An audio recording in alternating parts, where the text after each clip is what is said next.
రైతు భరోసా పథకం కింద వ్యవసాయ యోగ్యమైన ప్రతి ఎకరాకు 12,000 రూపాయలు ఇస్తున్నప్పుడు తండాలలో గూడాలలో మారుమూల పల్లెల్లో ఉన్న భూమి లేని వ్యవసాయ రైతు కుటుంబాలు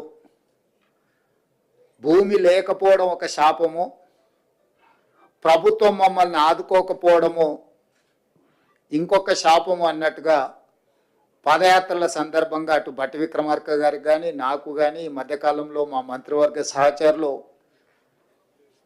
పర్యటనలకు వెళ్ళినప్పుడు దృష్టికి తీసుకురావడం జరిగింది.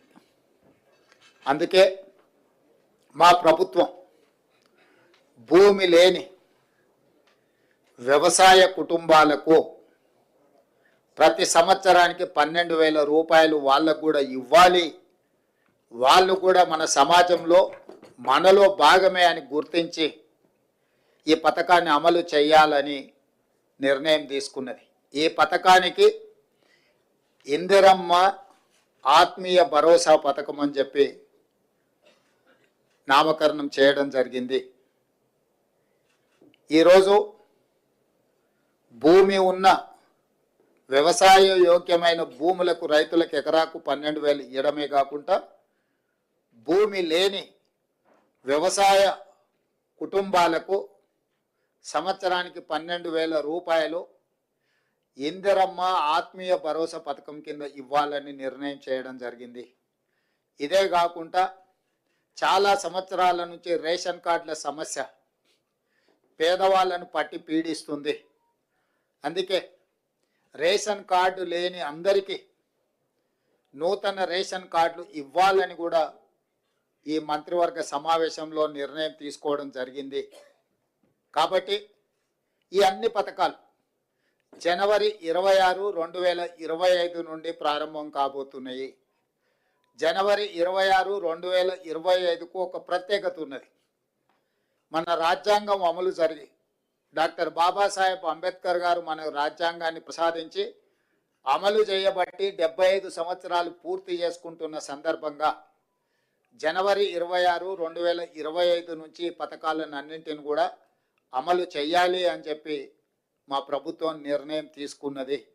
అదేవిధంగా వ్యవసాయ యోగ్యం కాని భూములు అంటే రాళ్ళు రప్పలు గుట్టలు రోడ్లలో పోయిన వాటికి లేదా మైనింగ్ చేస్తున్న భూములకు లేదా నాలా కన్వర్షన్ రియల్ ఎస్టేట్ వెంచర్లు పరిశ్రమలకు తీసుకున్న భూములు, అదేవిధంగా రైతుల నుంచి ప్రభుత్వం సేకరించిన భూములకు రైతు భరోసా వర్తింపజేయము.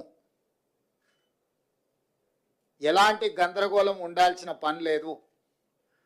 రాళ్ళు రప్పలు గుట్టలు రోడ్లకు అదేవిధంగా పరిశ్రమలకు లేదా రియల్ ఎస్టేట్ వెంచర్లుగా మారిన భూములకు రైతు భరోసా ఇవ్వబడదు. దీనికి సంబంధించి మా రెవెన్యూ అధికారులు గ్రామాల వారీగా సమాచారాన్ని సేకరించి గ్రామ సభల ద్వారా ప్రజలకు వివరించడం జరుగుతుంది. కాబట్టి ఈరోజు ఎవరైనా పరిశ్రమలుగా మారిన భూములు కానీ రియల్ ఎస్టేట్ వెంచర్లు జరిగిన భూములు కానీ ప్రభుత్వం సేకరించిన భూములు ఆల్రెడీ ప్రజల నుంచి ప్రభుత్వం సేకరించిన భూములు ఉన్నాయి. కానీ రెవెన్యూ రికార్డులలో ధరణిలలో లోపాల వల్ల కొంతమందికి ఆ రకంగా కూడా రైతు భరోసా పథకము గతంలో నిధులు చేరినాయి. కాబట్టి దయచేసి మీరే స్వచ్ఛందంగా ముందుకొచ్చి ప్రభుత్వానికి ఆ వివరాలు అందించడం ద్వారా ప్రభుత్వానికి సహకరించాల్సిందిగా వాళ్ళందరికీ మేము విజ్ఞప్తి చేస్తున్నాం.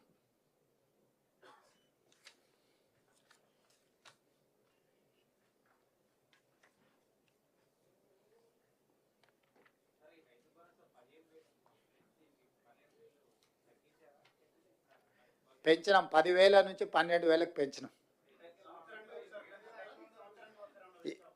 ఇప్పుడు వెసులుబాటును ఆర్థిక పరిస్థితులు మనకున్న వెసులుబాటును బట్టి 10,000 నుంచి 12,000 రూపాయలకు పెంచుకోవడం జరిగింది.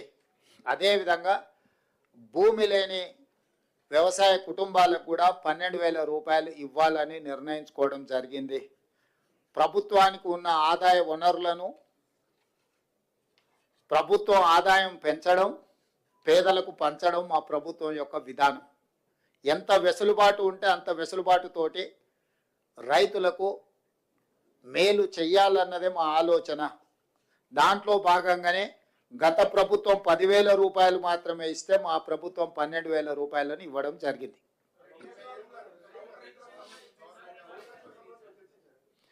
ఆ విషయాల మీద గతంలో చాలా చర్చలు జరిగినాయి. ఇప్పుడు ఎందుకు అని అంటే జనవరి 26 నుంచి అమలు చేయాలి కాబట్టి ఇప్పుడు ఉన్న సమాచారం మేరకు అధికారుల దగ్గర ప్రభుత్వం దగ్గర ఉన్న సమాచారం మేరకు రైతు భరోసా పథకము, రైతు ఇందిరమ్మ ఆత్మీయ భరోసా పథకాన్ని అమలు చేయాలని ఈ మంత్రివర్గం నిర్ణయం తీసుకున్నది.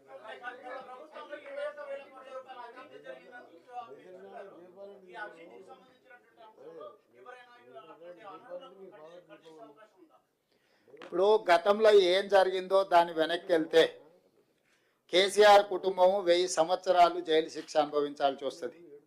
కాబట్టి వాటికంటే భవిష్యత్తులో తప్పిదాలు జరగకుండా నిజమైన రైతులకు మేలు చేయాలన్నదే మా ప్రభుత్వం యొక్క విధానము. కాబట్టి ఈరోజు ఒక మంచి నిర్ణయం ఈ మంత్రివర్గ సమావేశంలో తీసుకున్నాం. కాబట్టి మీడియా మిత్రులకు కూడా నా సూచన, అనవసరమైన అంశాలు, అనవసరమైన వివాదాలకు తావియ్యకండి. స్పష్టంగా మళ్ళీ నేను చెప్తున్నా, వ్యవసాయ యోగ్యమైన ప్రతి ఎకరాకు రైతు భరోసా వస్తుంది. ప్రతి ఎకరాకు సంవత్సరానికి 12,000 రూపాయలు ఇవ్వడం జరుగుతుంది. భూమి లేని వ్యవసాయ రైతు కుటుంబాలకు సంవత్సరానికి 12,000 రూపాయలు నగదు ఇవ్వడం జరుగుతుంది. ఆ పథకం పేరు ఇందిరమ్మ ఆత్మీయ భరోసా. రేషన్ కార్డులు జనవరి 26 నుంచి రేషన్ కార్డులు లేని వాళ్లకు రేషన్ కార్డులు ఇవ్వడం జరుగుతుంది. 3 అంశాల మీద ఈ మంత్రివర్గంలో సానుకూలమైన ప్రజలకు ప్రయోజనం చేకూర్చే నిర్ణయాలు తీసుకున్నాము. మీడియా మిత్రులు ఈ 3 అంశాలను ప్రజలకు చేరవేయాల్సిందిగా కోరుకుంటూ మీ అందరి దగ్గర సెలవు తీసుకుంటున్నా.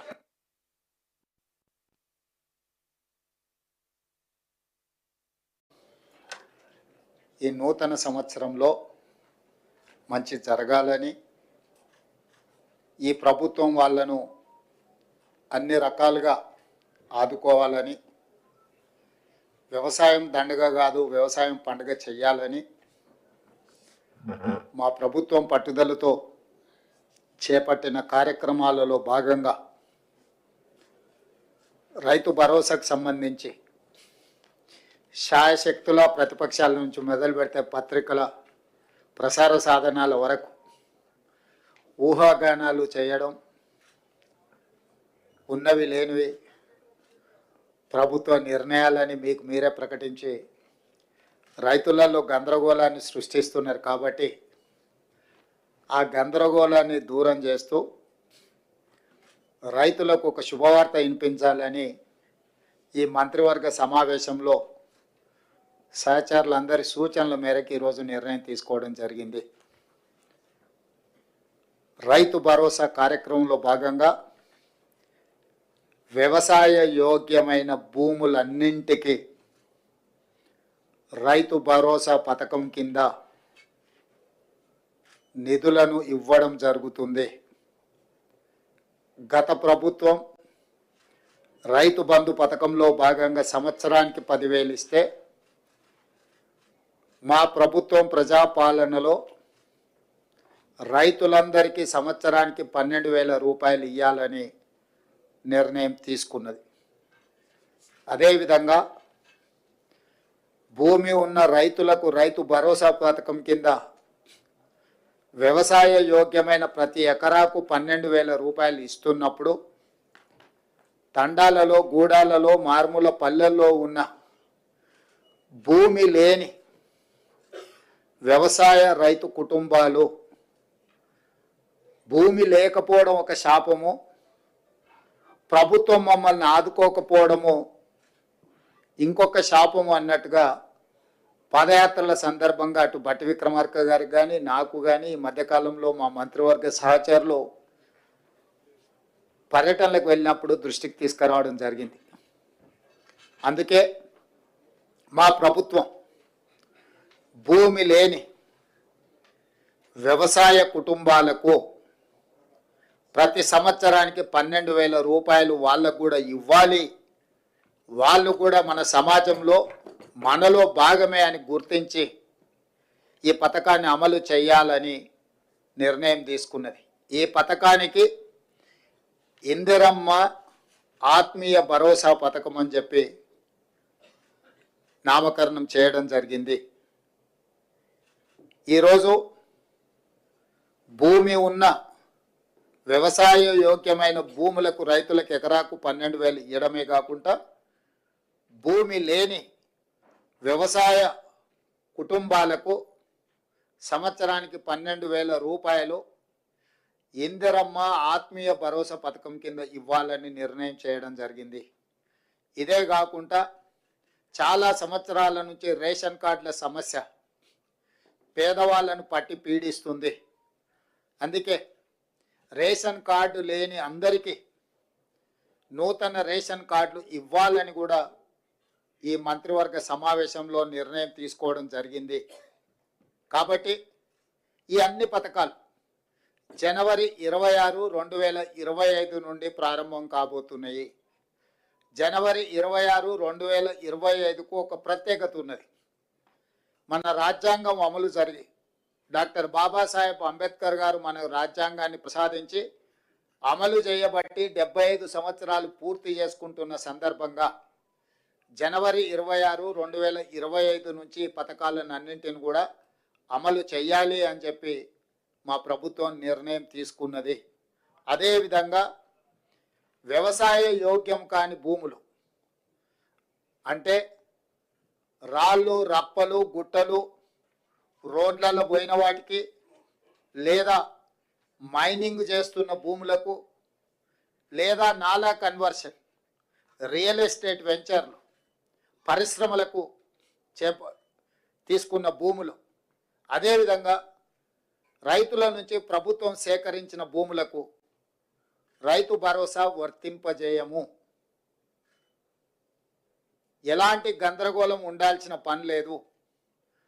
రాళ్ళు, రప్పలు, గుట్టలు, రోడ్లకు, అదేవిధంగా పరిశ్రమలకు లేదా రియల్ ఎస్టేట్ వెంచర్లుగా మారిన భూములకు రైతు భరోసా ఇవ్వబడదు. దీనికి సంబంధించి మా రెవెన్యూ అధికారులు గ్రామాల వారీగా సమాచారాన్ని సేకరించి గ్రామ సభల ద్వారా ప్రజలకు వివరించడం జరుగుతుంది. కాబట్టి ఈరోజు ఎవరైనా పరిశ్రమలుగా మారిన భూములు కానీ, రియల్ ఎస్టేట్ వెంచర్లు జరిగిన భూములు కానీ, ప్రభుత్వం సేకరించిన భూములు, ఆల్రెడీ ప్రజల నుంచి ప్రభుత్వం సేకరించిన భూములు ఉన్నాయి. కానీ రెవెన్యూ రికార్డులలో, ధరణిలలో లోపాల వల్ల కొంతమందికి ఆ రకంగా కూడా రైతు భరోసా పథకము గతంలో నిధులు చేరినాయి. కాబట్టి దయచేసి మీరే స్వచ్ఛందంగా ముందుకొచ్చి ప్రభుత్వానికి ఆ వివరాలు అందించడం ద్వారా ప్రభుత్వానికి సహకరించాల్సిందిగా వాళ్ళందరికీ మేము విజ్ఞప్తి చేస్తున్నాం.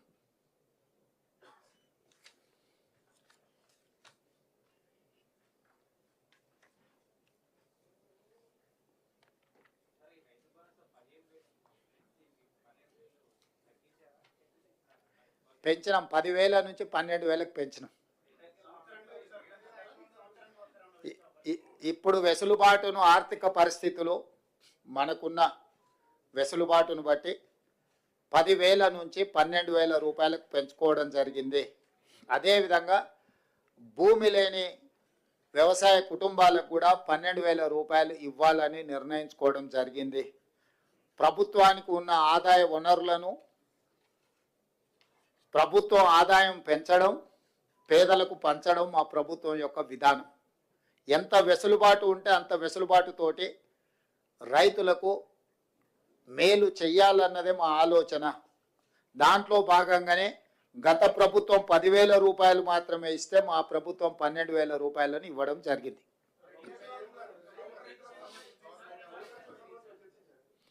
ఆ విషయాల మీద గతంలో చాలా చర్చలు జరిగినాయి.